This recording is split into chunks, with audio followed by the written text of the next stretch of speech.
امام بخاری نے فیصلہ کیا کہ نیشا پور میں جا کے مدرسہ بناتا ہوں۔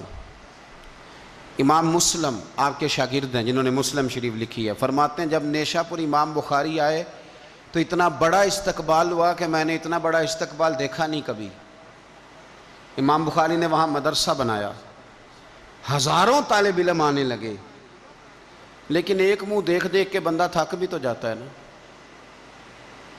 شروع میں بڑے ذوق سے لوگ آتے ہیں، پھر انہیں کمزوریاں نظر آنی شروع ہو جاتی ہیں۔ بچے سالن نہیں کھاتے، 4 دن ایک ہی روز کھانا پڑے تو پھر آہستہ آہستہ فرینڈ پہ بیٹھنے والے اینڈ پہ بیٹھنے لگ جاتے ہیں، ماحول بدل جاتا ہے۔ امام بخاری کے خلاف سازشیں ہونے لگیں۔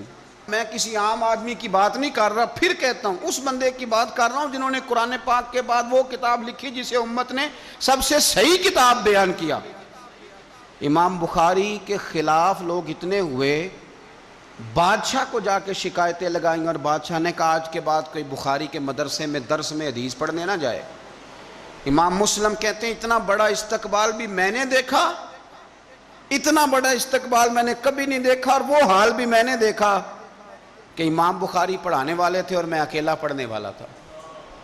ساری عمر ہی آٹا گد ہے، لکھاں کیتے نہیں پیڑے، اب وقت آیا ہی تے محمد بخشا کوئی نہیں ہو بیٹھا نیڑے۔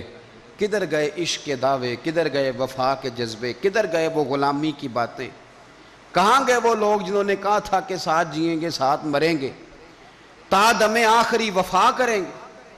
چلے جاتے ہیں لوگ، معیار بدل جاتا ہے، سوچ بدل جاتی ہے، کہانیاں بنا لیتے ہیں، ذہن بنا لیتے ہیں۔ امام بخاری نے نیشا پور چھوڑ کر ارادہ کیا کہ میں بخارا چلا جاؤں، اپنے شہر۔ سنو یہ درد کی داستان ہے لوگوں، سنو، اس بندے کی بات کر رہا ہوں جس کا نام جپتی ہے دنیا۔ امام بخاری بخارا آئے، پھر بڑا استقبال ہوا، پھر بہت بڑا مدرسہ بن گیا۔ یہ وہ بندہ ہے جن کے بارے میں نبی پاک علیہ السلام فرماتے ہیں اسے میرا سلام کہنا۔ یہ وہ شخص ہے کہ شیخ ابو زید کہتے ہیں میں نے خواب دیکھی تو حضور نے فرمایا مجھے کب تک شافعی کی کتابیں پڑھتے رہو گے، میری کتاب کیوں نہیں پڑھتے؟ یا رسول اللہ صلی اللہ علیہ وسلم میں صدقے جاؤں، قربان جاؤں، میں لفظوں پہ وارد جاؤں، سونے آپ کی کتاب کون سی ہے؟ فرمایا بخاری شریف پڑھا کرو، وہ میری کتاب ہے۔ جن کی لکھی کتاب کو میرے محبوب کہے میری کتاب ہے۔ بخارے میں بڑا استقبال ہوا، لیکن پھر بخارے کے سربراہ نے کہا، سردار نے کہا، خالد بن زہلی جو امیر تھا بخارے کا، امام بخاری کا تو خیال تھا میں اپنے شہر آ گیا ہوں، اس نے کہا جی میرے بچے کو گھر آ کے پڑھایا کریں۔ آپ فرمانے لگے یہ نبی پاک کی حدیثیں ہیں، میں نے رسوا نہیں کر سکتا، جہاں سارے لوگ بیٹھتے ہیں تیرا بچہ بھی وہاں بیٹھے۔ لوگوں کو پتہ ہی نہیں لوگ کس طرح کی سازشیں کرتے ہیں۔ اس نے کہا جی ٹھیک ہے میں اپنا بچہ بھیج دوں گا، پر جس وقت میرا بچہ کلاس میں ہو اور کوئی بھی نہ ہو، اکیلا ہو میرا بچہ۔ امام بخاری فرمانے لگے اگر کوئی اور آ کے کہے کہ میں نے بھی حضور کی حدیث سنی ہے تو میں کیسے منع کروں؟ ساروں کے بیچ بیٹھ کے پڑھے، یہ حضور کے دین کا فیض ہے، یہ بڑا وسیع ہے، جو آئے گا ملے گا۔ اس نے آپ کے خلاف فتوے لینے شروع کر دیے۔ ہاں جانے کب مار دے کوئی مجھے کافر کر کے، شہر کا شہر مسلمان بنا بیٹھا ہے۔ فتوے لینے شروع کر دیے، امام بخاری کے خلاف سازش ہوئی، حکم ہوا کہ بخاری تو بخارا چھوڑ جا، یعنی اپنے وطن سے نکل جا۔ اپنے وطن میں بے وطن ہو گئے امام بخاری، نیشا پور والوں نے نکالا تو بخارا آئے۔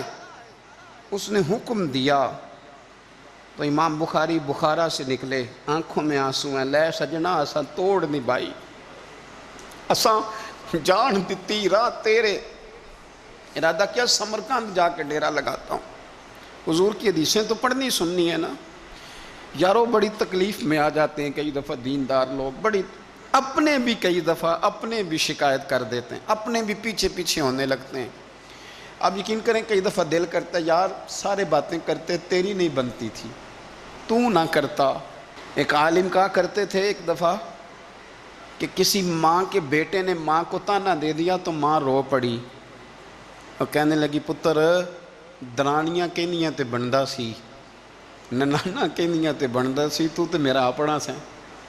اور یہ اپنے کئی دفعہ اس طرح کی بات کرتے ہیں کہ وہ کانوں سے ٹکرا کے نہیں گزرتی، وہ تیزاب کی طرح رک جاتی ہے، چھلنی ہو جاتا ہے وجود کے۔ یہ اس نے کہا ہے، اس نے، میرے اپنے نے۔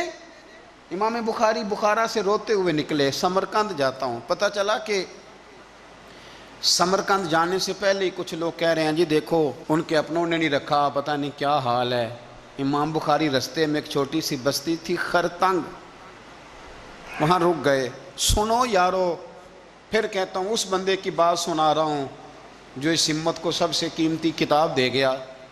امام بخاری خرتنگ میں تھے، 62 سال عمر، سفید داڑھی، رو پڑے، اللہ میں نے ساری زندگی تیرے نبی کی حدیثیں جمع کی ہیں، اے میرے مالک تیری زمین بڑی وسیع ہے پر بخاری پر تنگ ہو گئی ہے، میرے اوپر رحم کر دے۔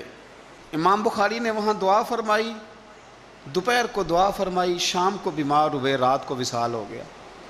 لے او سجنا اساں توڑ نہیں پائی، اساں توڑ نہیں پائی تے جان دیتی رات تیرے، مجھے کہہ لینے دیں، مجھے کہہ لینے دیں، مجھے کہہ لینے دیں، بے قدراں کچھ قدر نہ جاتی، او کیتی خوب تسلی ہو، دنیا دار پجاری زر دے کتیاں دے گل ٹلی ہو، او بک بک روسن اکھیاں تکیو ویکھ حویلی کلی ہو، تے کوچ نصیر اسان جدوں کیتی، کوچ نصیر اسان جدوں کیتی، پھر پہ جانی تھر تھلی ہو، اور میرے مرنے پہ ہر سوں شور مچ جائے گا، دیکھو گے کہنے الوداع سرکار خود تشریف لائیں گے۔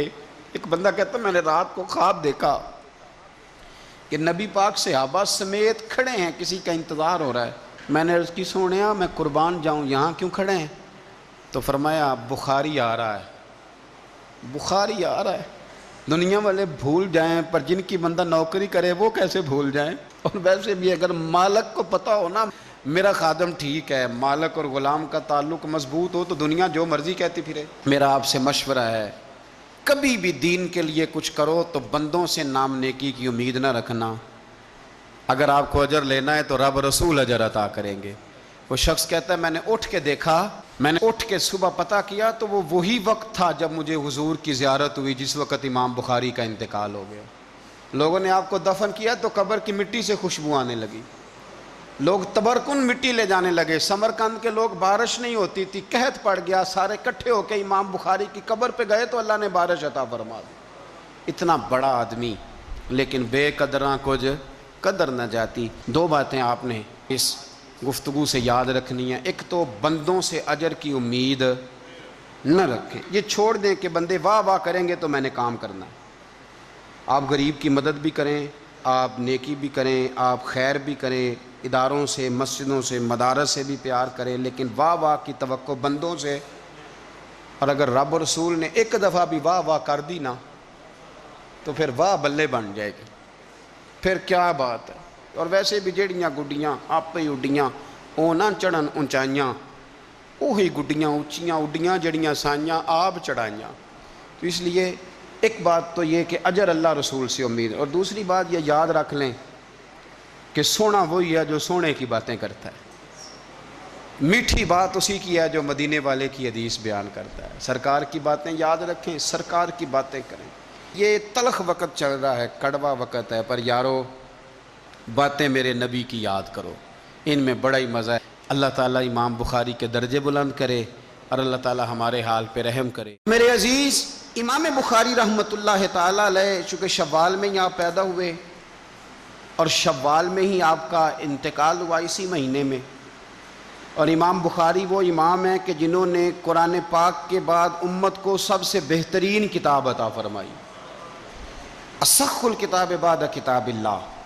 یہ جو بخاری شریف ہے یہ اللہ کی کتاب کے بعد سب سے بہترین کتاب ہے۔ امام بخاری رحمۃ اللہ علیہ 13 شوال کو، یعنی یہ جو مہینہ شوال کا گزر رہا ہے، اس مہینے کی 13 تاریخ 194 ہجری کو بخارا میں پیدا ہوئے، اور یکم شوال یعنی عید والے دن 256 ہجری کو تقریباً 62 سال کی عمر میں امام بخاری نے انتقال کیا۔ آپ کا پورا نام ہے امام ابو عبداللہ محمد بن اسماعیل بخاری۔ بخارا کے آپ رہنے والے تھے تو بخاری آپ کے نام کے ساتھ آتا تھا تو کتاب کا نام بھی بخاری ہو گیا، تو اسی نام سے امام بخاری معروف ہو گئے۔ والد بچپن میں انتقال کر گئے تھے، یتیمی کا دور گزارا، اور آپ بچپن میں نابینا بھی ہو گئے۔ والدہ بڑی رو رو کے دعائیں کرتی تھی، رو رو کے اللہ میرے بیٹے کو آنکھیں عطا فرما۔ ماں رو رو کے دعائیں کرتی تھی۔ ان کی والدہ کہتی ہیں کہ رات میں سوئی تو مجھے خواب میں حضرت ابراہیم علیہ السلام کی زیارت نصیب ہوئی، جد الانبیاء حضرت ابراہیم خلیل اللہ علیہ السلام کی زیارت ہوئی، تو فرمانے لگے بی بی تو نے بڑی دعائیں کی ہیں رب کی بارگاہ میں، اللہ تبارک و تعالیٰ نے تیرے بیٹے کو آنکھیں عطا فرما دی۔ فرماتی ہیں میں سویرے سو کے اٹھی تو میرے بیٹے کو نظر آ رہا، اللہ نے بینائی عطا کر دی۔ امام بخاری کہتے ہیں مکتب میں پڑھنے لگا تو 10 سال میری عمر تھی جب مجھے حضور کی حدیثوں کا شوق پیدا ہو گیا۔ کچھ عرصے کے بعد اپنے بھائی اور والدہ کے ساتھ حج کرنے گئے تو وہ تو حج کر کے واپس آ گئے، تو کہنے لگے مجھے یہاں مکے مدینے رہنے دو، میں یہاں کے اساتذہ سے حدیثیں سیکھنا چاہتا ہوں۔ مکہ، مدینہ، مصر، یمن جتنے علماء محدثین تھے ان سب سے امام بخاری نے علم حدیث کو حاصل کیا۔ اللہ نے حافظہ بڑا مضبوط دیا تھا۔ اچھا یہ بھی میں نے دیکھا ہے کہ اللہ تبارک و تعالیٰ جب کسی بندے سے کوئی کام لینا چاہتا ہے تو اسے صلاحیتیں بھی عطا فرما دیتا ہے، اللہ اسے خوبیاں دیتا ہے۔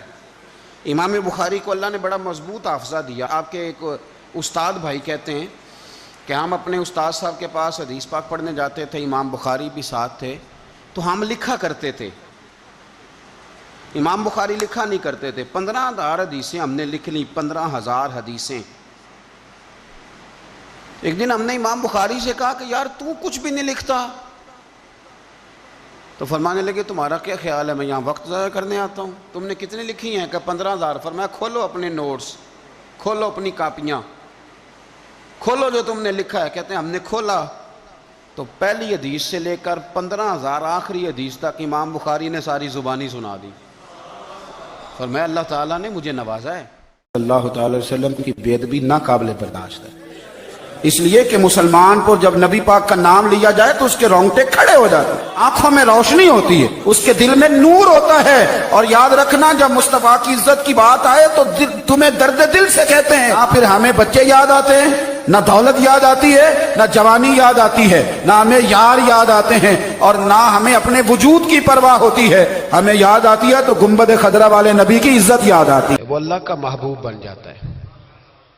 جو شرط یہ ہے کہ وہ اخلاص کے ساتھ نبی پاک کے طریقے پہ چلے، دنیا کو دکھانے کے لیے پگڑیاں نہ باندھتا پھرے، وہ کہے کہ چونکہ میں پیر صاحب ہوں تو میں نے باندھنی ہے، اس لیے یہ ماحول نہ بنائے، وہ بنائے اللہ کی رضا کے لیے۔ اللہ تبارک و تعالیٰ کی رضا کے لیے نبی پاک کی غلامی کرے، اللہ اسے اپنا محبوب بنا لیتا ہے۔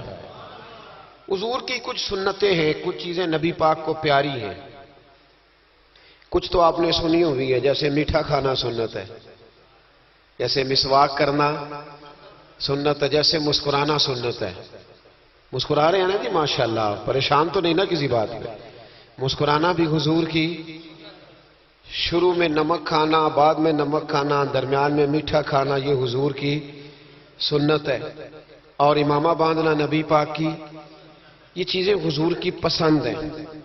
نماز نبی پاک کو بڑی پسند ہے، فرمایا مجھے تمہاری دنیا کی چیزوں میں سے، دنیا کے کاموں میں سے جو کام بڑا پسند ہے وہ نماز پڑھنا ہے۔ خوشبو حضور کو بڑی پسند ہے، دودھ نبی پاک کو بڑا پسند ہے، یہ بھی ساری سنتیں ہیں۔ اسی طرح کی 2-3 باتیں میں نے عرض کرنی ہے آپ کی خدمت میں۔ جس طرح نبی پاک علیہ الصلوۃ والسلام کو خوشبو پسند ہے، تکیہ پسند ہے، مسواک پسند ہے، اسی طرح تھوڑے مال پر قناعت کرنا یہ بھی میرے نبی کو بڑا ہی پسند ہے۔ تھوڑے پیسوں پہ راضی ہو جانا یہ نبی پاک کو، سادے مکان میں رہنا یہ حضور کو بڑا پسند ہے، سادی روٹی کھانا یہ میرے نبی پاک کو بڑا، یہ بھی حضور کی پسند ہے۔ تھوڑے رزق پہ راضی ہونا اور اس طرح راضی ہونا کہ لمبے سجدے ادا کرنا یہ میرے نبی پاک کی پسند ہے۔ حضور نے صرف غریبوں سے پیار نہیں کیا، ہمیں یہ سنایا جاتا ہے اور ہم ہمیشہ یہی سنتے ہیں کہ حضور نے غریب سے بڑی محبت کی۔ نبی پاک نے صرف غریب سے پیار نہیں کیا، دراصل حضور نے غریبی سے پیار کیا ہے۔ کوئی نہیں سمجھ آئی آپ کو؟ حضور نے صرف غریبوں سے پیار نہیں کیا، نبی پاک نے، اس کا معنی یہ ہے کہ حضور نے غریب رہنا پسند فرمایا ہے۔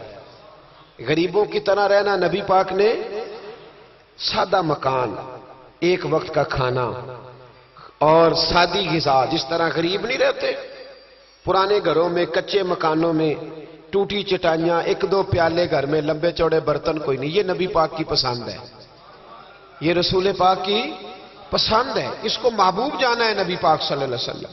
حضور نے اس کو پسند کیا. حاتم طائی کی بیٹی قیدی ہو کے آئی. جب اس کے قبیلے پر، اس کے علاقے پر مسلمانوں نے حملہ کیا تو حاتم طائی کا جو بیٹا تھا عدی بن حاتم، وہ اپنی بہن سے کہنے لگا ہمیں پتہ ہے ہم مسلمانوں کا مقابلہ نہیں کر سکتے تو بھاگ جانے میں بہتری ہے، چلو بھاگ چلتے ہیں. تو بہن کہنے لگی بھائی تو نے بھاگنا ہے تو بھاگ جا، میں سردار کی بیٹی ہوں، میں قوم کے ساتھ جیوں گی، قوم کے ساتھ مروں گی، تو نے بھاگنا ہے تو بھاگ جا. عدی بھاگ گئے ڈر کے. یہ خاتون جو تھی ان کو گرفتار کر لیا مسلمان عورتوں نے، تو کہ یہ تلوار لے کے آئی تھی لڑنے کے لیے. ابن اسحاق ابن حشام دونوں کتابوں میں روایت موجود ہے. یہ خاتون کہتی ہے کہ میں نے بڑے تگڑے سوال تیار کیے، کیونکہ معاذ اللہ ثم معاذ اللہ میرا خیال تھا وہ نبی نہیں، وہ بادشاہ ہیں، وہ ایک اسٹیٹ کے سربراہ ہیں، وہ حکمران ہیں. میں معاذ اللہ نبی نہیں. میں نے بڑے تگڑے سوال تیار کیے اور میں اپنے آپ سے کہہ رہی تھی میں ایسی ایسی باتیں کروں گی مسلمانوں کے نبی سے کہ انہیں جواب نہیں آئے گا. معاذ اللہ ثم معاذ، نقل کفر، کفر نہ باشد. کہتی ہے میں حضور کے سامنے لائی گئی گرفتار کر کے، اور جب مجھے حضور کے سامنے کھڑا کیا گیا نا تو میرا سر ننگا تھا. توجہ ہے میری بات پر؟ میرا سر ننگا تھا تو میرے ذہن میں بڑے سوال تھے، میری گردن اکڑی ہوئی تھی. حضور نے میرا ننگا سر دیکھا تو محبوب ممبر سے اٹھے، اپنے کندھوں سے مدثر والی چادر اتاری اور حضور علیہ السلام نے حاتم طائی کی بیٹی کے سر پہ دے دی. بی بی کہتی ہے جب حضور کی چادر آئی تو میری اکڑی ہوئی گردن خود بخود جھک گئی نیچے کی طرف، خود بخود جھک گئی. سوال ابھی بھی میرے ذہن میں موجود تھے.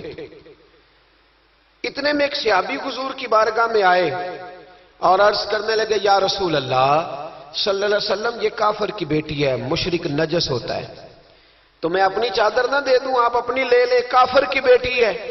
تو محبوب نے اس کی طرف جلال کی نظروں سے دیکھا، فرمایا خاموش ہو جا، بیٹیاں برابر ہوتی ہیں، تیاں سانجیاں ہوندیاں ہیں بیٹیاں.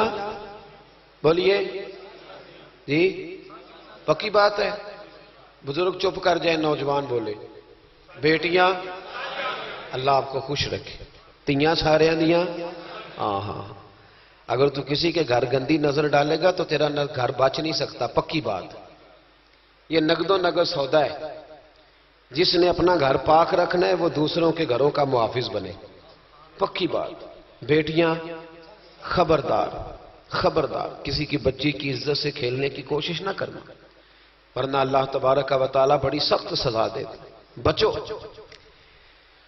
وہ کہتی ہے جب حضور نے کہا نا بیٹیاں برابر ہوتی ہیں تو میرے اندر سے ایک آواز نکلی. میں نے کہا او حاتم طائی کی بیٹی تو غلط تھی، یہ بادشاہ نہیں ہے تو اللہ کے سچے رسول ہیں. بادشاہ تو سخت سزائیں دیتے ہیں. کہتے ہیں حضور میرے قریب آئے اور آ کے کہنے لگے تو سردار کی بیٹی ہے، تیرے باپ میں اچھی خصلتیں پائی جاتی تھی، بتا تیرے ساتھ کیا معاملہ کروں. کیا معاملہ؟ یہ حضور کی پسند ہے. کیا معاملہ کروں؟ تو کہنے لگی میں چاہتی ہوں مجھے آزاد کر دے.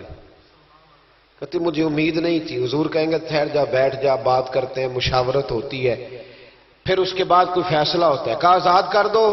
کہتی حضور نے میرے کہنے پر فوراً ہی اگلا جملہ ہی نہیں کہا، فرمایا جا تو آزاد ہے.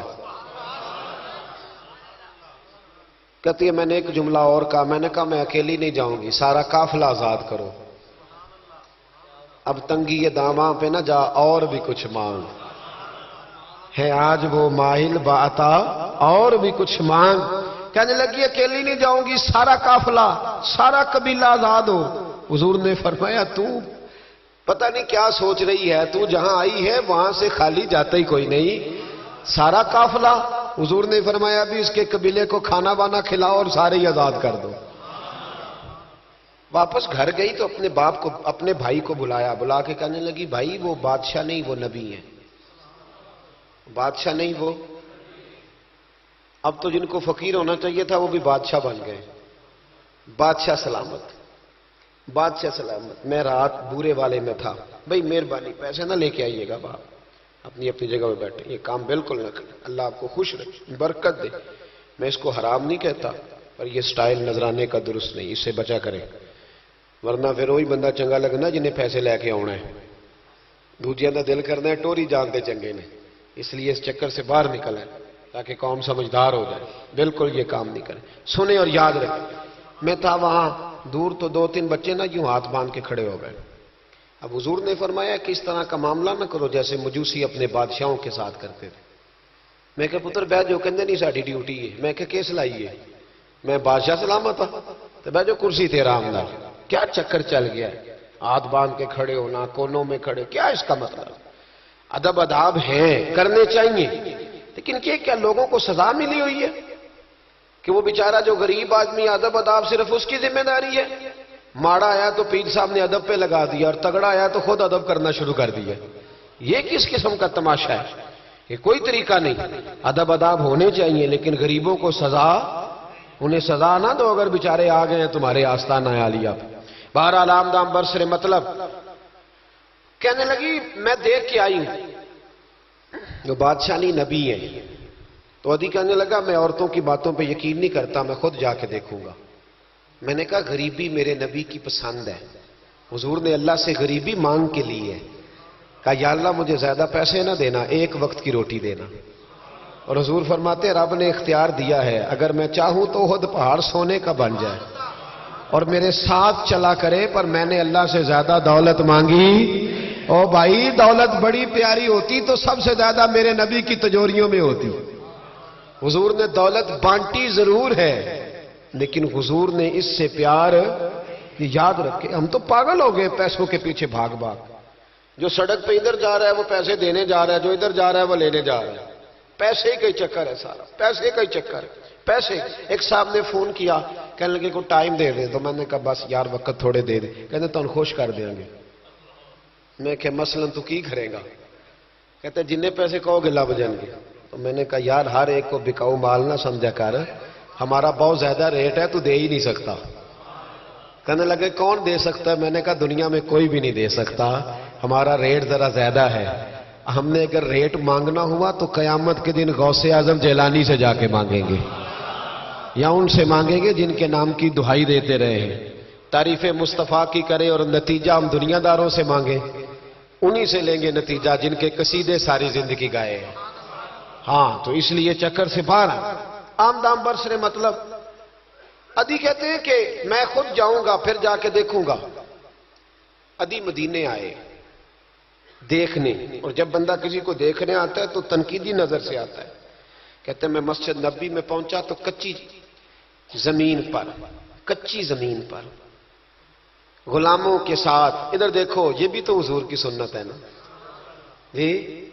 حضرت ابو ہریرہ صحیح سند کی حدیث بخاری میں فرماتے ہیں حضور کے ساتھ ایک سفر میں تھا، نبی پاک علیہ السلام نے فرمایا کھانا نہ پکا لے، حضور پکا لے، فرمایا تو گوشت لے آ، تو اس طرح کر مسالہ جات تیار کر لے، تو فلاں چیز کر لے۔ آخر میں حضور فرمانے لگے میں لکڑیاں کٹھی کر کے لاتا ہوں جی۔ اللہ کرے پیرانو حدیث زبانی یاد ہو جائے، آمین تے آکھیا جی۔ میں لکڑیاں کٹھی کر کے لاتا ہوں، لکڑیاں۔ عرض کی یا رسول اللہ ہم کر دیں گے، تو محبوب نے فرمایا سارے کٹھے نہیں جا رہے، کوئی عرض نہیں میں بھی لے آؤں گا۔ تو فرماتے حضور اٹھے اور لکڑیاں کٹھی کر کے لائے۔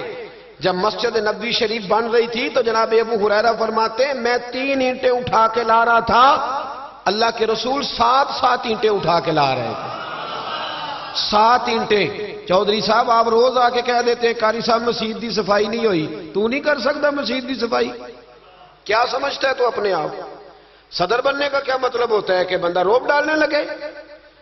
دنیا میں جو سب سے زیادہ عزت والا اور بڑا ہوتا ہے وہ وہی ہوتا ہے جو اللہ کے گھر میں جھاڑو دیا کرتا ہے۔ کیا لوگوں نے معیار بنا لیا ہے؟ یہ معیار ہے، جو قوم کا بڑا ہوتا ہے وہ قوم کا خادم ہوتا ہے۔